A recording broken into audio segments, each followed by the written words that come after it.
let's take a look at these characters real quick. I think some of them are pretty much the same, all the way from Morrowind to Oblivion to Skyrim. Pretty similar. The Argonian, usually a good healer. Let's see, a reptilian race well suited for the treacherous swamps of its homeland has developed natural immunities to poisons. They can breathe underwater, good, and are good at picking locks.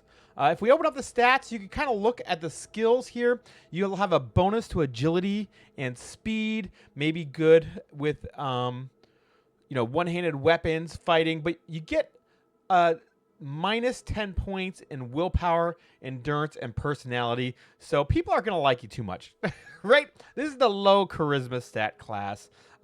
Get a bonus to athletics, plus 10 to athletics, plus 5 to blade, plus 5 to hand-to-hand, plus 5 to alchemy, plus 5 to illusion and mysticism. And also plus 10 to security. So, you know what? Argonian might make a good thief. A good thief. Good at picking locks. That's right. It says it right there. Let's check out the next one. The Breton. I think these are good spellcasters. The Bretons and these high elves, the Altmers, are also good at magic. Let's take a look at the Bretons first. In addition to their quick, perceptive grasp of spellcraft, even the humblest of Bretons can boost a resistance to magical energies. So they're naturally resistant to magical energies. They are particularly skilled at summoning and healing magic. Two things that'll be greatly useful.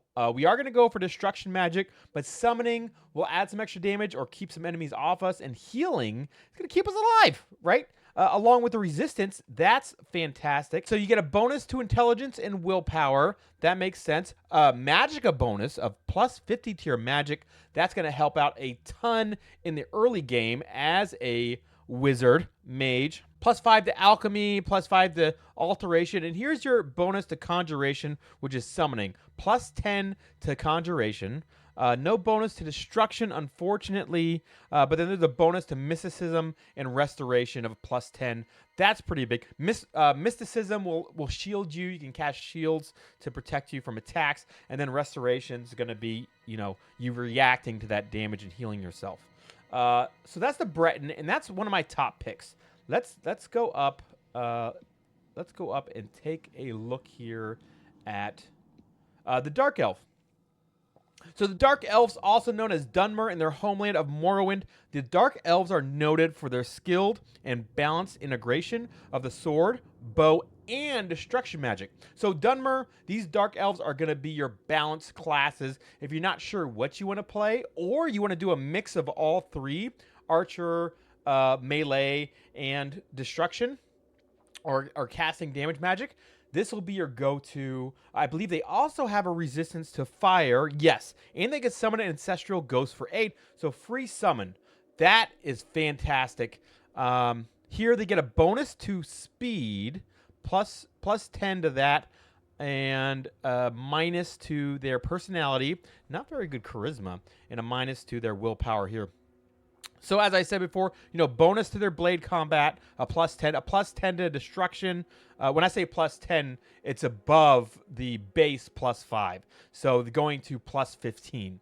And then, plus 5 to light armor, plus 5 to marksman. So pretty balanced all around as the Dark Elf. That's also an option for the magic caster when we're going destruction. But I'm really leaning towards a more defensive class here. Oh, he looks cool. I'm going to lose this random preset. Take a look at the Altmer here. The High Elves. In their homeland of Somerset Isle, the High Elves are exceptionally gifted in the arcane arts. They also boost a resistance to illness. However, they are also somewhat vulnerable to fire, frost, and shock. That's unfortunate. I think they have like a minus 25% to their resistance just off the bat.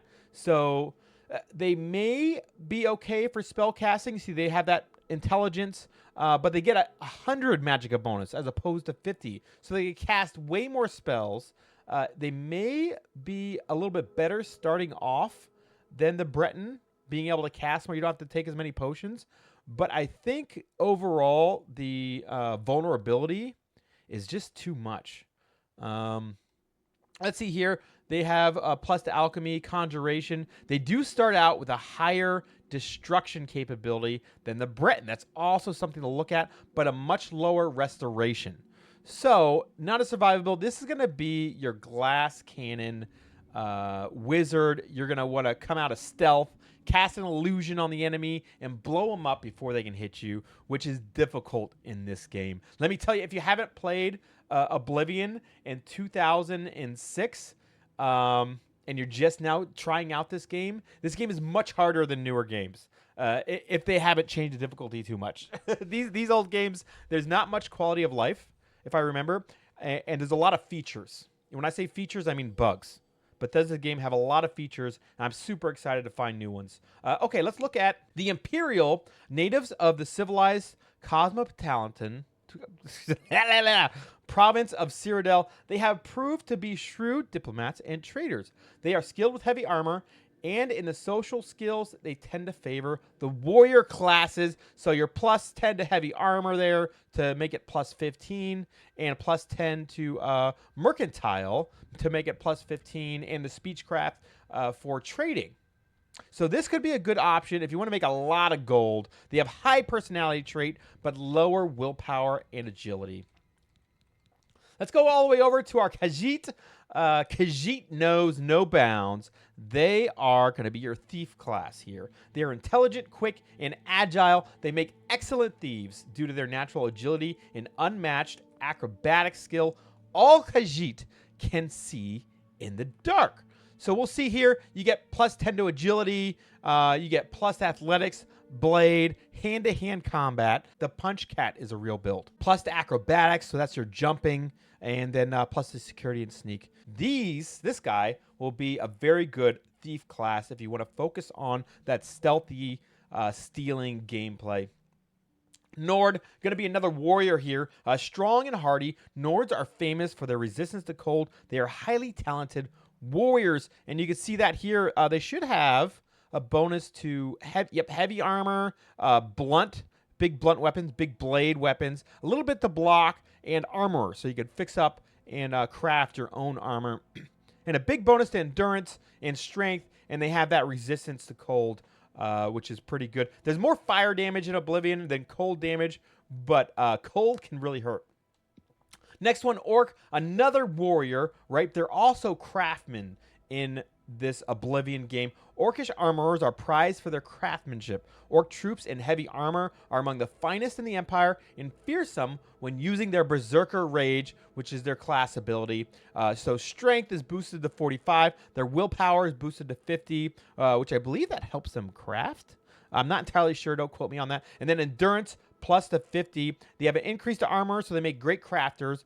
Increase to blocking and blunt, hand-to-hand combat, heavy armor. This is going to be your other warrior class here. And let's not forget about the Red Guard, maybe one of the best warrior classes.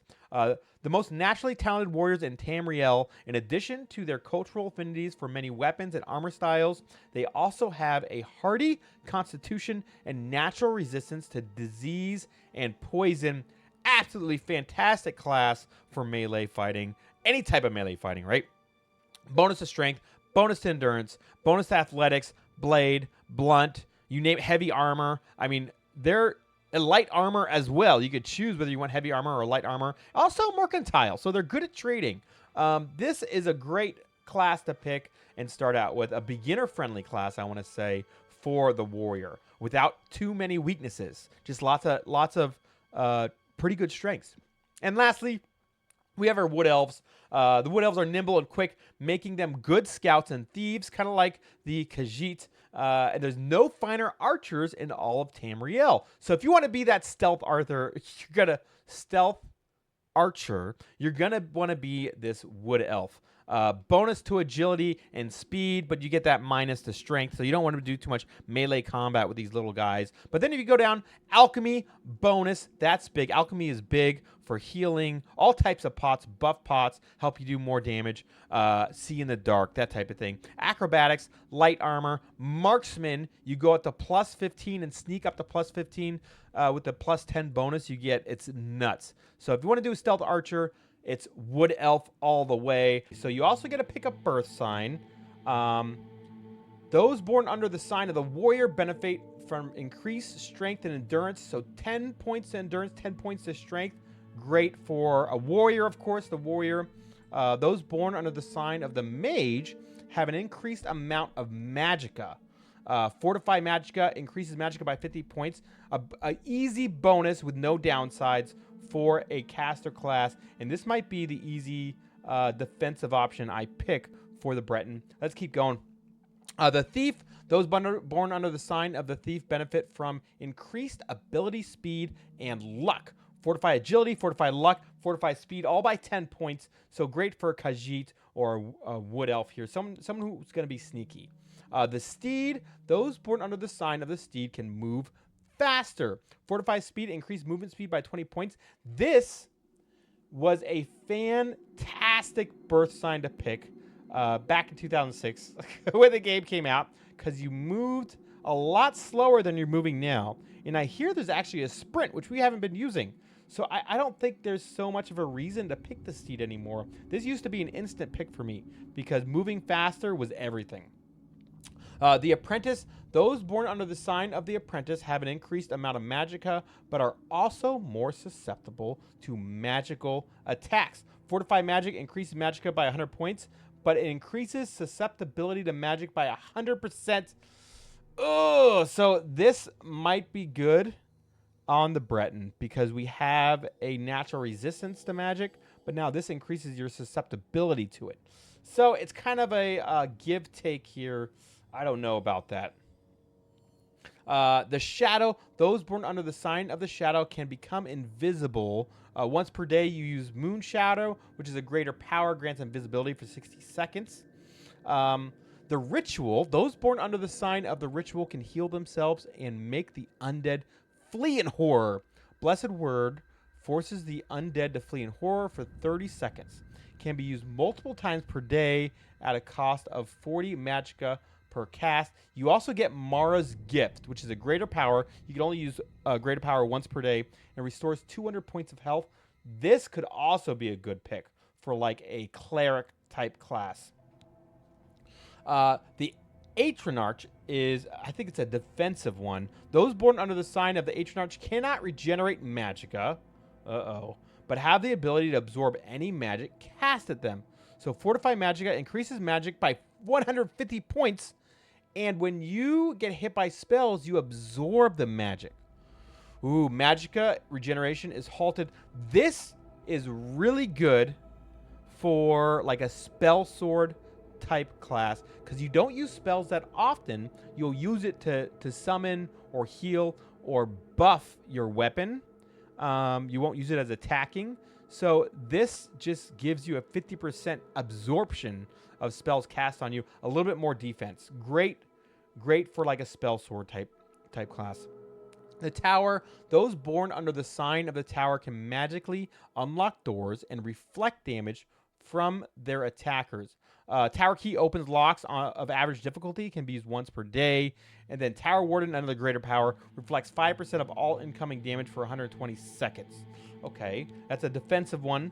The Lord, those born under the sign of the Lord are more resistant to physical and magic damage. So it increases your shield armor rating by 15.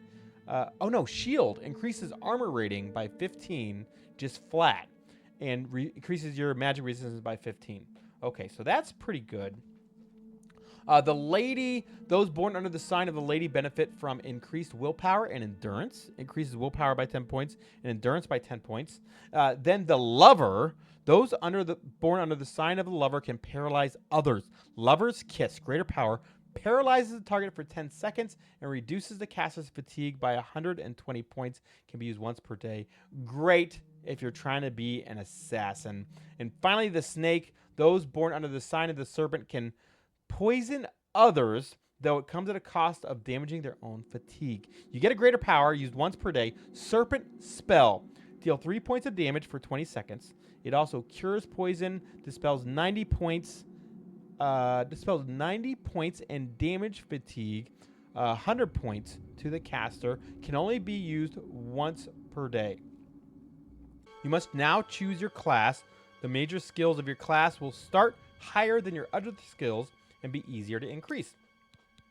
So the mage, it's specialization magic. Your favorite attributes are intelligence and willpower. The major skills you get: alchemy, alteration, conjuration, destruction, illusion, mysticism, restoration. All the magic skills are going to increase much better. So if you go through here, you could go L2, R2, and pick all these different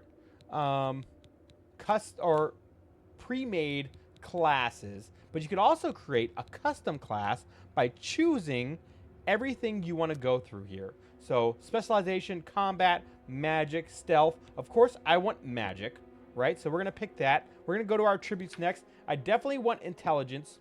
And this goes through all the stats and tells you what they do. Strength, this is going to affect the amount of damage you deal with long swords, claymores, maces, war axes, battle axes, warhammers, and your bare hands. This is also going to define how much you can carry and slightly increases your maximum health. Great. We're going with intelligence, right? This is going to determine your maximum magicka, which allows you to cast more powerful spells. The next one, willpower, determines how quickly you regenerate magicka, and it greatly increases your maximum fatigue. So I think I'm going to want to go with intelligence and willpower here. Maybe we won't go for the heavy armor build. Agility, this is going to affect the amount of damage you deal with daggers, short sword, and bows. And also will increase your maximum fatigue and define how quickly you regenerate fatigue. Speed determines how fast you move. You could be super fast cat, punch cat. Speed would be great. Endurance is going to increase your maximum health and how quickly you regenerate health out of combat. This is a good stat to go with for any class. Personality affects how much people like you, your charisma, right? This is your warlock class, leading to better information gathering and better trade deals. And then finally, luck. Luck's going to affect all your skills, having an effect on everything you do. I love the unicorn portrait they put in there. We're going to do intelligence and willpower and go on to major skills. This part, right, we'll get to pick more closely what we want here. Armor is going to be crafting and your ability to maintain weapons and armor at their maximum efficiency. Athletics, how quickly you run, swim, and sprint. The blade is going to affect how much damage you deal with blade weapons, of course, while blocking is how much damage you mitigate when you block an attack. Going down to blunt, this is going to affect your damage with blunt weapons. Pretty straightforward. A lot of these are self-explanatory here. Hand-to-hand combat is going to affect how much damage you deal with your bare hands. Heavy armor, your ability to use heavy armors more effectively. It's going to increase the armor level of your armor as your heavy armor skill increases. Going over the magic, alchemy.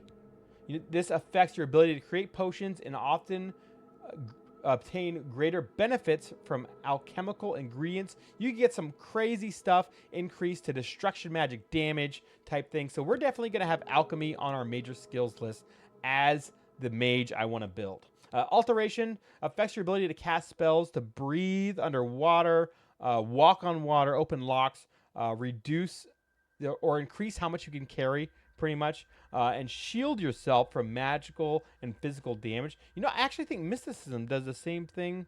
No, it doesn't. It doesn't. Okay. Alteration. We're not going to go with that. I might come back and take it for the shielding, but I'm not so sure I care about the rest of it. Conjuration affects your ability to summon creatures, weapon and armor, and turn undead. I think I want to be able to summon stuff really well. Destruction magic affects your ability to cast spells to inflict elemental damage and weaken your opponents. Yes, that's a major skill for sure. Illusion, this is going to affect your ability to cast spells to charm, conceal, create light, silence, paralyze, command, and affect aggressivity. I don't think I'm going with illusion here. Mysticism is going to affect your ability to cast spells to absorb magic, reflect damage, dispel, move objects, sense life, reveal path, and bind souls. Now, the key thing here, bind souls is really, really strong in order to get soul gems to recharge things like this staff. And also the absorb magic is the shield I was thinking of under mysticism. Reflect damage. This might be pretty good to do. Restoration affects your ability to cast spells to restore fortify and absorb attributes, cure diseases, and improve resistances. Yes, definitely restoration. Let's take a look at the acrobatics before we move on. Acrobatics affects your ability to jump higher and withstand falls. Sorry, this is under the stealth tree. Jumping higher is great. This might be a good one because it's very easy to level up. Light armor affects your ability to use light armors more effectively. I think we're just going to go with like cloth armor type thing. We're not going to really use armor. Marksman, of course, how much damage you deal with bows. Mercantile affects your ability to get better deals when buying or selling goods. You get your security, affects your ability to use lockpicks to open locked doors and containers. 100% picking that as a major skill. We're going to open a lot of locked boxes. Sneak affects your ability to move unseen and unheard by observers and your odds of getting away with pickpocketing. Speechcraft affects your ability to persuade listeners to like and trust you. Love it. And then before you exit the sewers, you can edit anything you want again. But we're done.